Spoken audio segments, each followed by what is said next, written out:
एक बड़ी प्यारी सी स्टोरी लेकर आई हूँ। प्लीज़ पूरी सुनिएगा। अगर अच्छी लगे तो लाइक, कमेंट और शेयर जरूर कर देना।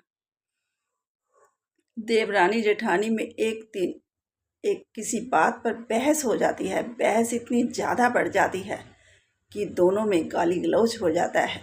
छोटी वाली देवरानी अपनी जेठानी को बहुत खरी खोटी सुनाती है और लड़कर दोनों अपने अपने बेडरूम में चली जाती हैं और अंदर से कुंडी लगा लेती हैं।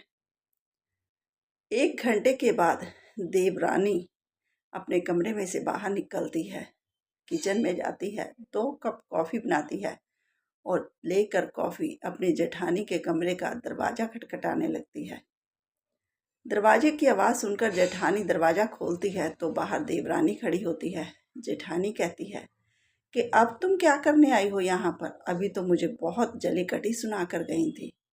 देवरानी बोली कि हाँ, मैं आपको जलीकट्टी सुना कर गई हूँ, लेकिन मेरी माँ ने कहा था अगर कभी भी किसी से लड़ाई हो तो गुस्से में अगर तुम उसे कुछ बोल दो, लेकिन फिर शांत बैठकर उस इंसान की बातें याद करो, वो समय याद करो जो तुमने उसके साथ बिताया हो।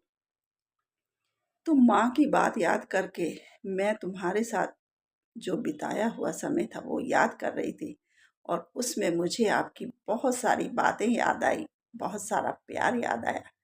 तो सोचा क्यों ना इस लड़ाई को यहीं ख़त्म कर दिया जाए।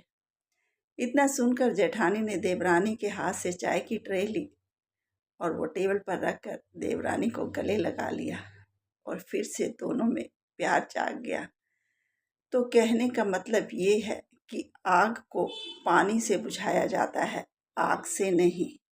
गुस्से को शांत करना ही अच्छा है, इससे रिश्तों में प्यार बना रहता है और रिश्ते टूटते नहीं हैं। अगर आपको ये स्टोरी अच्छी लगी हो तो चैनल को लाइक, सब्सक्राइब और कमेंट कीजिए ताकि ऐसी स्टोरी आपके लिए और ला सके।